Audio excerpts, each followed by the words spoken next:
Հարգելի գործընկերներ, պարոն Մինասյան, դուք կողմ եք Սահմանադրության բռնի տապալմանը, որովհետև դուք հրապարակավ պաշտպանել եք մի բարձրաստիճան հոգևորականի, որը կոչ է արել ռազմական հեղաշրջման։ Բառից բուն իմաստով։ Դուք չեմ ստում։ Ես ձեզ կապացուցեմ։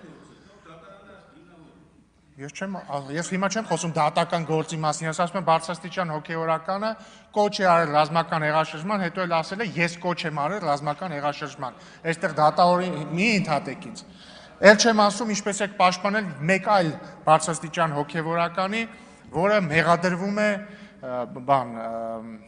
ահաբեկչական ակտեր կազմակերպելու մեջ։ Նես որ ով ինչից խոսա, դուք Սահմանադրության բռնի տապալման մասին մի խոսացեք, էլի։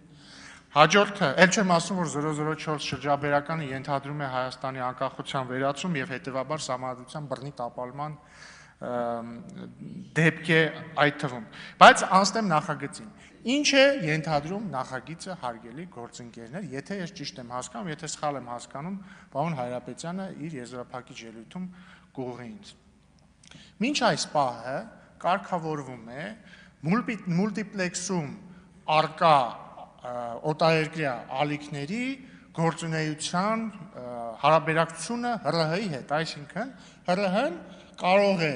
գործողություններ կիրառել, եթե օրինակ մուլտիպլեքսով ցուցադրվող օտարերկրյա ալիքներում, չգիտեմ, միջամտություն է Հայաստանի ներքին գործերին, այդտեղ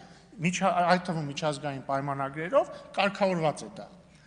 Այն ալիքների դեպքում, որոնք մուլտիպլեքսով չեն ցուցադրվում, այլ ցուցադրվում են այլ ձևով, օրինակ, չգիտեմ, կաբելային ալիքներով եւ այլն։ Դա կարգավորված չի։ Հիմա այս նախագծով հնարավորություն է ստեղծվում, որ դա էլ կարգավորվի։ Հաջորդը ՀՌՀ-ն որպես անկախ մարմին ինքը իր չափանիշները կսահմանի, թե որն է համարվում ինչ կամ ինչպես գործել։ Ենթադրում եմ, որ նոր բան չի սահմանելու, որովհետեւ ինչ որ պիտի մուլտիպլեքսով ցուցադրվող ալիքների դեպքում լինի, նույնն էլ մյուս ալիքների դեպքում, սա իմ ենթադրությունն է։ Եվ ամենավերջինը, ես չեմ հասկանում, այստեղ Տիկին Գալստյանը ասաց, այս օրենքով, այս նախագծով դուք ռեպրեսիաների եք դիմում։ Ում հանդեպ ենք ռեպրեսիաներ դիմում։ Սալավիովի, որ կոչ է անում Հայաստանի դեմ ռազմական գործողություններ իրագործել, ձեռ եք առնում։ Հարգելի գործընկերներ, ինձ նաև հետաքրքրում է շատ ձեր էվոլյուցիան, էլի, վերջին 5 տարվա։ Սկզբում գոնե ինչ-որ տենց ամոթխած չքմեղանում էիք, էլի թաքցնում էիք, որ դուք իրականում այլ դեմ չեք, որ օտարերկրյա ուժերը բան անեն, միջամտեն մեր ներքին գործերին։ Հիմա սկի չեք էլ թաքցնում։ Ինչն է վատ, հա, որ մենք օրենքով սահմանում ենք կամ հնարավորություն ենք տալիս ՀՌՀ-ին պաշտպանել Հայաստանի Հանրապետությունը օտարերկրյա միջամտությունից։ Վատ է դա։ Վատ է թե վատ չի, ինչ եք եկել, ախր մարդիկ հիմար չեն, էլի հասկանում են։ Իրանք հասկանում են, որ իրական դուք օտարերկրյա միջամտության ուղիղ շահառուներն եք։ Իրանք հասկանում են, որ օրինակ Սոլովյովի ասածը ձեզ 100% դուր է եկել։ Ես վստահ եմ, որ ձեզ դուր է եկել։ Ես օրինակ հիշում եմ, երեք ինչ որ մեկը ձեզնից խոսում էր Հարթուր Խաչատրյանն էր, խոսում էր 2022 թվականի սեպտեմբերյան հարձակման մասին, ջերմուկի դեպքերի։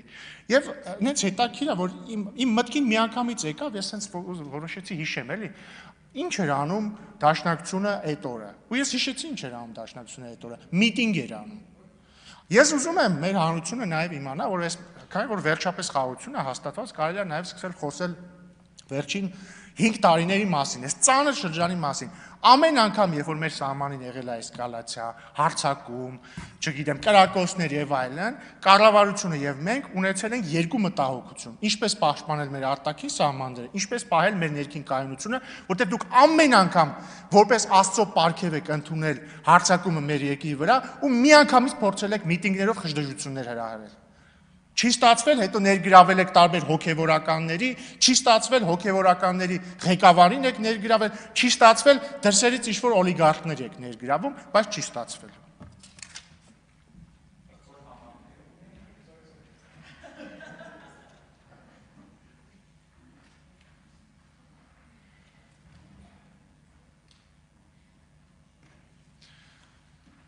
Եզրափակիչ ելույթի համար պարոն Հայրապետյան համեցեք, եւ եթե ինչ-որ սխալ բան ասեցի, ուղղեք ինձ։ Նկատի ունեմ սկզբից մինչև վերջ, եթե որևէ սխալ բան ասեցի, ուղղեք ինձ։